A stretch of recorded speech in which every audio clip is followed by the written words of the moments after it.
Bugün Nəriman rayon qeydiyyatında olan şəhid milli qəhrəman Rizvan Teymurovun mövlududur. Yəni anadan olduğu gündür.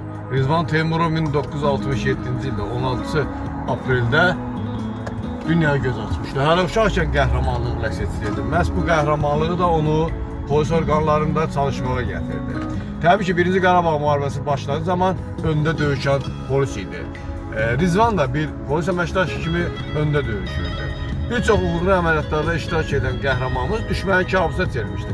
Lakin 9 dekabr 1991-ci ildə gedən qızğın döyüşlər nəticəsində qəhrəmanımız qəhrəmancasına şəhid olmuşdu. Biz də Milli Qəhrəmanlar Təşkilatının Nəriman rayon nümayəndəliyi olaraq qəhrəmanımızın ailəsinə başsağlığı veririk. İnşallah haqq dünyasında qəhrəmanımızla görüşməyi Allah bizə nəsib edər. Maraqlısı burasındadır ki, amma Nəriman rayonunda bu günləri milli qəhrəmanımızın mövludu olmağına baxmayaraq qəhrəmanımızın ailəsi yad olunmamışdı. Heç milli qəhrəmanımızın mövludu olmağı da Nəriman rayonunda bəlkə də bilinir. O krestola yerlənib biz qəhrəmanlarımızın təbirini keçirdərik deyəndə deyən şəxslər də bilmir ki, bu günləri milli qəhrəmanımızın mövlududur. Ümumiyyətlə biz Nəriman rayonuna uzaqlaşandan sonra Nəriman rayonunda qəhrəmanların təbliğatı sıfır vəziyyətdə düşüb.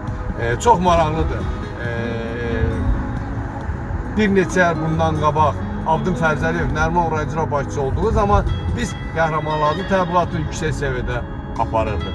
Lakin bizə Abdın Fərzəliyev tərəfindən o zaman ayrılan yerin əlimizdən alındıqdan sonra isə biz qəhrəmanların təbliğatını apara bilmirik. Çox maraqlıdır. Helgin Əbdullayev, xahiş edirəm işçilərinizə deyin ki, milli qəhrəmanımızın bu günləri mövlududur və heç olmasa milli qəhrəmanımızın ailəsi yad olunsun. Heç olmasa bir zəng edin. Allah rəhmət eləsin.